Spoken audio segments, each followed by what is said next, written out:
Good afternoon people, this is Vishal. Welcome back to the Trinker club.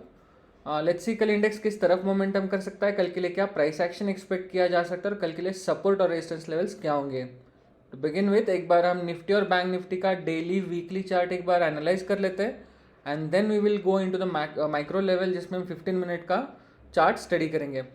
सो एक बार हम weekly chart पे देख लेते हैं कैसा हो रहा है। सो वीकली चार्ट पे ना निफ्टी और बैंक निफ्टी दोनों इंडाइसेस में यहाँ पर एक शूटिंग स्टार का पैटर्न बना हुआ है। जो शूटिंग स्टार का पैटर्न, शूटिंग स्टार का जो कैंडल स्टिक है at the top, it means कि यहाँ पर कहीं ना कहीं पे प्राइस अभी रिजेक्शन लेना शुरू कर दिया है। बैंक निफ्टी में भी हम यहाँ पर देख रहे हैं कि शूटिंग स्टार बना हुआ है, निफ्टी में भी देख रहे हैं हम यहाँ पर कि एक शूटिंग स्टार बना हुआ है। सॉरी, जो निफ्टी का है यहाँ पे तो ऑल टाइम हाई लेवल अभी तक ब्रीच हुआ ही नहीं था। ऑल टाइम हाई लेवल का जो एक ऊपर की तरफ का जो सप्लाई जोन है, उसी सप्लाई जोन के पास यहाँ पर एक शूटिंग स्टार बना है। This is very dangerous for bulls. यहाँ पर थोड़ा सा अगर हम थियोरेटिकली सोचा जाए तो शूटिंग स्टार का एक मतलब होता है कि शूटिंग स्टार में जो प्राइस ओपन होता है उसके बाद हायर साइड के लिए ट्रैवल करता है। जो हायर साइड पे प्राइस जाएगा तो वहाँ से जब एक मेजर रिजेक्शन आता है और उसके बाद जो नीचे की तरफ जो सेलिंग आते हैं, जो बेयर्स होते हैं, वो बेयर्स बुल पे इतना हावी हो जाते हैं, इतना डोमिनेट हो जाता है कि जो प्राइस है उसको ओपनिंग से भी नीचे लेके जाते हैं। और जो इसका क्लोजिंग प्राइस रहेगा, वीकली कैंडल का जो क्लोजिंग प्राइस रहेगा वो ओपनिंग कैंडल से भी नीचे रहेगा। सो यहाँ पर हम दोनों जगह पे देख पा रहे हैं। यहाँ पर एक सिंपल थियरी ये होती है कि जैसे ही 18,530 का लेवल नीचे की तरफ ब्रीच करें तो हम यहाँ पर एक शार्प सेलिंग आते हुए देख सकते हैं। नेक्स्ट इसका हमारे लिए जो नेक्स्ट जो हमारे लिए सपोर्ट या फिर जो भी रहेगा वो 18,460 के आसपास ही रहेगा। उसके नीचे ही हम एक्सपेक्ट कर सकते हैं कि थोड़ा सा मार्केट 460 के आसपास ही हम थोड़ा एक्सपेक्ट कर सकते हैं मार्केट यहाँ पे हल्का सा पॉज ले। अगर यहाँ से भी हमें ब्रेकडाउन देखने के लिए मिलता है तो यहाँ पर नीचे का जो टारगेट बन के आता है वो सीधे 260 लेवल के पास भी आता है। लेट्स सी ये वीक, इस वीक के लिए बुल्स कुछ मार्केट को होल्ड कर पाते हैं या नहीं कर पाते। बैंक निफ्टी में कोई सिचुएशन अलग नहीं है। यहाँ पर भी अगर हम देखते हैं तो इस ये वीक जो है ये 44,080 के आसपास ओपन हुआ। It went up to 44,440 and then it closed at 43,989। So यहाँ पर एक 44,000 के नीचे हमें दोबारा से एक क्लोजिंग देखने मिली है। लास्ट वीक में भी कुछ ऐसा ही ट्रेंड था, लास्ट वीक में भी एक बेयरिश कैंडल ही बना था। बट जो शूटिंग स्टार होता है near the all time high या फिर एट द रेजिस्टेंस, ये थोड़ा सा यहाँ पर हमें अभी दिखा रहा है कि हल्का सा प्राइस एक्शन जो है वो नेगेटिव साइड पे ज़्यादा बिल्डअप हो रहा है। इसको अगर डेली चार्ट में देखना हो तो डेली चार्ट में यहाँ पर कंटिन्यूस 2 to 3 डेज़ का हमने सेलिंग देखा है, एक रेड कैंडल देखा हुआ है। निफ्टी में भी वही हाल है। लास्ट 2 दिन से हमने निफ्टी में यहाँ पर एक रेड कैंडल देखा हुआ है, वो भी near all time high level का जो सप्लाईज होने एग्जैक्टली वहीं से रेड कैंडल्स बन रहे हैं। सो एक बार यहाँ पर 9 EMA भी लगा के देखते हैं कि 9 EMA पे हम ना जो ट्रेंड है वो ट्रेंड अच्छे से कैलकुलेट कर सकते हैं। सो बेसिकली अगर कभी भी अप ट्रेंड होता है तो अप ट्रेंड हमेशा 9 EMA पे सपोर्ट लेके ही ऊपर की तरफ जाता है। और जब तक वो 9 EMA ब्रीच नहीं हो तब तक ये अप ट्रेंड का कंटिन्यूएशन हम मान सकते हैं। यहाँ पर हम देखते हैं कि दो तीन बार इससे पहले भी 9 EMA ब्रीच हुआ है successfully, but the next day itself हमने यहाँ पर बाइंग आते हुए देखी है।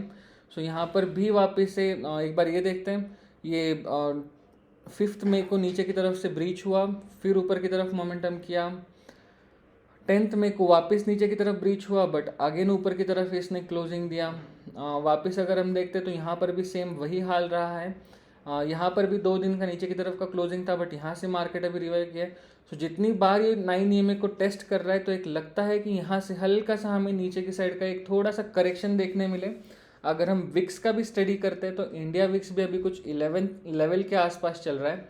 सो विक्स में भी हल्का सा करेक्शन आना ज़रूरी है, विक्स में भी एक अपटिक ज़रूरी है, जिसकी वजह से अभी ऑप्शन सेलर को कुछ खास पैसा मिल भी नहीं रहा है। बट अगर ये ऊपर की साइड पे विक्स जाएगा तो अभी सबसे ज़्यादा प्रॉफिटेबल ऑप्शन बायर्स रहेंगे यहाँ पर। अगर नीचे की तरफ डिप आता है तो ऑप्शन बायर के जो प्राइसेस है वो वैसे ही इन्फ्लेट हो जाएंगे जस्ट बिकॉज कि VIX is soaring.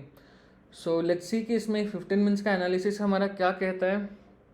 So bank Nifty में अगर हम देखते हैं तो उसी दिन फ्राइडे के दिन पे यहाँ पर एक थोड़ा सा हल्का सा हमें गैप अप ओपनिंग देखने मिला था, और निफ्टी में भी सेम हमें हल्का सा एक गैप अप सा ओपनिंग देखने मिला। उसके बाद में बैंक निफ्टी में हल्का सा इसने प्रीवियस डे लो के पास सपोर्ट लेके एक अपसाइड स्विंग दिया, जिसका ब्रेकडाउन हुआ था सीधे 12:30 के आसपास।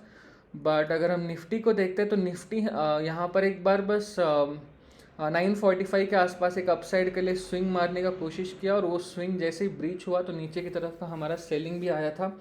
हमारा जो ब्रेकडाउन लेवल था यहाँ पर हमारा डेफिनेटली पहला जब ये ब्रेकडाउन हुआ तो यहाँ पे डेफिनेटली हमारा स्टॉप लॉस लगा होगा। बट सेकेंड टाइम पे जब ये ब्रेकडाउन हो गया तो यहाँ पर एक हमें अच्छा खासा सेलिंग देखने मिला, हमारा पुराना लॉस भी रिकवर हुआ होगा, और बाकी का भी बहुत सारा अच्छा खासा प्रॉफिट यहाँ पर भी हुआ होगा।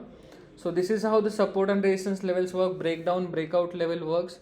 बैंक निफ्टी में भी अगर हम देखते हैं तो रेजिस्टेंस जोन का ब्रेकआउट दिया था इसने, रेजिस्टेंस जोन के बाद ये ब्रेकआउट लेवल के पास गया, वहीं से वापस सेलिंग आई, कुछ टाइम तक इधर ही स्पेंड किया, यहाँ पर एक आध दो स्टॉप लॉस लगे होंगे, but then after that only one candle at 12:30 it breached all the levels, और ये सीधे यहाँ से 14,100 के आसपास से सीधे ये 44,000 के आसपास तक मार्केट नीचे की तरफ आया था।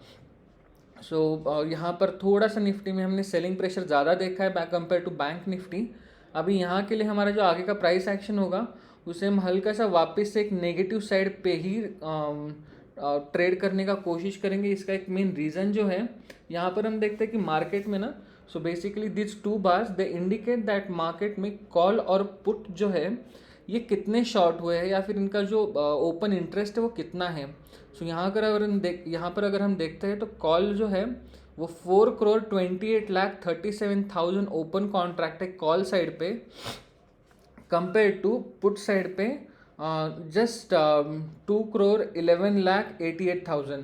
सो यहाँ पर जो है ऑलमोस्ट डबल का यहाँ पर हमें देखने को मिल रहा है कि यहाँ पर डबल कॉल यहाँ पर बस ओपन इंटरेस्ट में ऐसे बाकी है, और जहाँ पर पुट साइड पे जहाँ पर सपोर्ट लेना चाहिए मार्केट को, वहाँ पर काफ़ी कम लेवल तक यहाँ पर काफ़ी कम यहाँ पर पुट सेल हो रहे हैं। सो एक बार हम बैंक निफ्टी का भी देख लेते तो बैंक निफ्टी में भी वही हाल है। बैंक निफ्टी में हल्का सा यहाँ पर कुछ 1,36,00,000 ओपन कॉन्ट्रैक्ट्स है कॉल साइड पे, और पुट साइड पे यहाँ पर कुछ 88,68,000 के आसपास यहाँ पर पुट साइड के भी कॉन्ट्रैक्ट ओपन है। सो यहाँ पर भी एक हमें हल्का सा एक प्रेशर देखने मिल रहा है। यहाँ पर एक मार्केट का जो ट्रेंड है वो हमें डाउन साइड की तरफ देखने के लिए मिल रहा है। यहाँ पर लोगों का जो बायस हो रहा है वो थोड़ा सा नेगेटिव साइड पे जा रहा है। अगर हम OI चेन का भी थोड़ा सा एनालिसिस कर लेते हैं, OI का भी अगर एनालिसिस कर लेते हैं तो यहाँ पर हम देख रहे हैं कि जो 18,700 है वो तो बहुत ज़्यादा अच्छी तरीके से यहाँ पर बिल्डअप हो रहा है। यहाँ पर कॉल एक्शन जो बिल्ड हो रहा है, सो कॉल OI जो बिल्ड हो रहा है यहाँ पर, वो यहाँ पर डेफिनेटली 18,700 के आसपास काफ़ी एक मेजर रेजिस्टेंस जोन बनता जा रहा है। और नीचे की तरफ हमें कुछ खास यहाँ पर पुट OI यहाँ पर सपोर्ट के लिए कहीं देखने नहीं मिल रहा है, बट 18,500 लुक्स गुड लेवल। सो क्योंकि इसका एक रीज़न ये भी हो सकता है कि फ्राइडे के दिन भी हमने थोड़ा सा निफ्टी में हल्का सा एक ट्रेंडिंग डे देखा है नीचे की तरफ ही, तो यहाँ पर ज़्यादा कुछ पुट साइड पे यहाँ पे हमें राइटिंग होते हुए दिख नहीं रही है। सो ये एनालिसिस हमारा कोई ऐसा नहीं रहेगा कि डेफिनेटली यहाँ से कल मार्केट वापस से 100, 200, 400 पर गिरना ही चाहिए, but this is just basically N analysis कि यहाँ पर लोगों का जो एनालिसिस है वो किस तरफ जाने का कोशिश कर रहे हैं। यहाँ पे अगर हम बैंक निफ्टी में भी देख रहे हैं तो 44,000 का जो कॉल है और पुट है, यहाँ पर हाईएस्ट OI हमें देखने मिल रहा है। बट अगर एक बार 44,000 का पुट ऑप्शन छोड़ते हैं हम, तो ये जो ग्रीन कैंडल है वो 44,000 का पुट ऑप्शन है। उसके बाद सीधे हमें जो नीचे मेजर लेवल जो दिख रहा है वो सीधे 43,500 के पास ही दिख रहा है। यहाँ पर 500 पॉइंट्स का गैप रहेगा। बट अगर हम कॉल साइड पे देखने की कोशिश करते हैं तो कॉल साइड पे हमें हल्का सा यहाँ पर ऊपर की तरफ से प्रेशर और भी ज़्यादा बढ़ता हुआ दिख रहा है। सो यहाँ पर जो 44,000 का जो पुट राइटिंग का जो OI है, अगर ये स्क्वायर ऑफ होने लगेगा तो मार्केट सीधे यहाँ से 100-200 पॉइंट नीचे गिरने के लिए कोई बड़ी बात नहीं है। सो यहाँ पर जो हमारा कल के लिए जो लेवल रहेगा वो लेवल सिंपल रहेगा कि हम यहाँ पर एक ब्रेकडाउन यहाँ पर ही देखेंगे कि जो आज का जो क्लोजिंग लास्ट का जो एक 1 आवर है वहाँ का जो ट्रेडिंग सेशन रहा, तो जैसे ही 43,950 का लेवल नीचे की तरफ ब्रीच होता है सो यहाँ से हम देखेंगे कि एक ब्रेकडाउन ये सीधे 43,835 के पास लेके आए, बट अगर वापस मार्केट ने 43,920 के आसपास सपोर्ट लेने का कोशिश किया तो हम यहाँ पर ही अपना CTC पे शॉर्ट कट कर सकते हैं। यहाँ पर वेट करेंगे कि वापस जब ये 43,920 का लेवल जब ब्रीच होगा या फिर 43,900 का ही सीधे सीधे लेवल ब्रीच होगा तो हमें नीचे की तरफ का जो टारगेट है वो देखने के लिए मिल सकता है। हमने फ्राइडे को ये भी डिस्कस किया था, फ्राइडे के सेशन के लिए ये भी डिस्कस किया था कि यहाँ पर जो रेजिस्टेंस और अभी सपोर्ट जोन बने हुए, क्योंकि मार्केट काफ़ी दिन से एक रेंज बाउंड एरिया में ट्रेड कर रहा था, एक रेंज बाउंड लेवल्स पे ट्रेड कर रहा था। सो यहाँ पर एक सपोर्ट और रेजिस्टेंस बहुत क्लोज एक दूसरे के पास प्लेस हुए, जिसकी वजह से मार्केट काफ़ी अभी चॉपी होने वाला है। अगर नीचे भी जाएगा मार्केट तो बस एक फ्लो में निकल नहीं पाएगा, मार्केट थोड़ा सा नीचे जाएगा फिर पॉज लेगा, फिर नीचे जाएगा फिर पॉज ले सकता है। अगर ऊपर की तरफ भी इसको जाना है तो बहुत सारे रेजिस्टेंस लेवल्स है जिसमें कि इसको रेजिस्टेंस लेते लेते ऊपर जाना पड़ेगा, तो वो भी एक कोई रैली एक्सपेक्ट नहीं कर सकते हम। बट अगर अपसाइड के लिए हम अगर थोड़ा सा देखते हैं तो अभी रूम मार्केट को अपसाइड पे ज़्यादा चांस है। मार्केट में जो अपसाइड का मोमेंटम रहेगा वो अपसाइड का मोमेंटम अगर सिंपली हम यहाँ पर डिस्क्राइब करने की कोशिश करते हैं तो जितना भी हमारे पास कॉल राइटिंग अभी हुआ है, अगर वो कॉल जो शॉर्ट्स है वो शॉर्ट्स अगर मान लीजिए कवर होने लगे, अगर शॉर्ट्स जो मार्केट में से निकलने लगे, अगर बेयर्स मार्केट से निकलने लगे तो एक काफ़ी अपसाइड पे हमें एक मेजर टिक आते हुए देख सकते हैं हम। बट तब तक हमें हल्का सा यहाँ पर नीचे की तरफ ही ट्रेड करना पड़ेगा। अगर बैंक निफ्टी में नीचे का सपोर्ट हम मार्क करने की कोशिश करें तो 43,830 के आसपास एक सपोर्ट है, फिर 43,700 का भी एक सपोर्ट है, और सीधे उसके बाद एक 43,500 का यहाँ पर एक BRN मतलब बिग राउंड नंबर भी निकल के आता है, एक साइकोलॉजिकल लेवल है ये। तो यहाँ पर मार्केट 43,500 के पास भी एक सपोर्ट ले सकता है। अपर से अगर हम ऊपर की तरफ थोड़ा सा देखते हैं, नोटिस करते हैं तो यहाँ पर मार्केट को कल 44,110 के पास यहाँ पर एक अपसाइड पे एक रेजिस्टेंस देखने मिलेगा। अगर मार्केट इसके ऊपर निकल जाता है तो यहाँ पर एक वापस हमें 44,170 के पास रेजिस्टेंस देखने मिलेगा। अगर मार्केट 170 का लेवल क्रॉस करता है हम यहाँ पर हल्का सा बाइंग के लिए प्लान कर सकते हैं। तो अगर हम बाइंग अपना 170 के ऊपर करेंगे तो इसके बाद जो हमारे लिए टारगेट निकल के आता है वो 244-230 के आसपास का आता है। अगर वो भी ब्रीच होता है तो फिर 44,320 के आसपास अपसाइड के लिए हमें देखने मिल सकता है।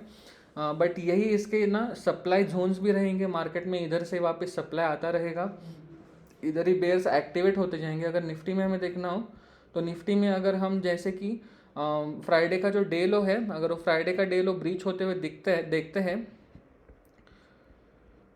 सो यहाँ पर अगर फ्राइडे का भी डे लो हमें नीचे की तरफ ब्रीच होते हुए दिखता है तो यहाँ पर इमीडिएट सपोर्ट यहाँ पर 18,540 के आसपास दिख रहा है हमें।